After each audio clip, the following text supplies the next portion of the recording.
ఎవరు ఎన్ని చెప్పినా మా వదిన నా గురించి ఇంత మంచిగా మాట్లాడుతుంది. నాకు ఫీవర్ వస్తే నైట్ అంతా కూర్చొని నాకు సేవలు చేసింది. నేనేమో చీటికి మాటికి అన్నిటికీ మా వదిన అన్ని మాట్లాడినాను.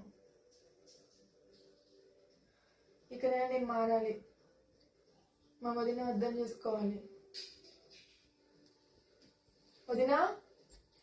మమత, తగ్గిందా? ఇప్పుడే వచ్చినా తగ్గిందా ఫీవర్? ఓకేనా ఇప్పుడు? నన్ను క్షమించు వదినా. అయ్యో మమత, ఏమైంది ఇప్పుడు? ఎందుకు నన్ను క్షమాపణ అడుగుతున్నావు నువ్వు? లేదు వదినా, నాకు నిన్నటి నుంచి ఫీవర్ వస్తూనే ఉంది. మా అమ్మలాగా నైట్ అంతా కూర్చొని నాకు సేవలు చేసినావు. నేను ఎన్ని మాటలన్నా అవన్నీ మనసులో పెట్టుకోకుండా అన్నిటినీ క్షమించి నాకు సేవలు చేస్తూనే ఉన్నావు.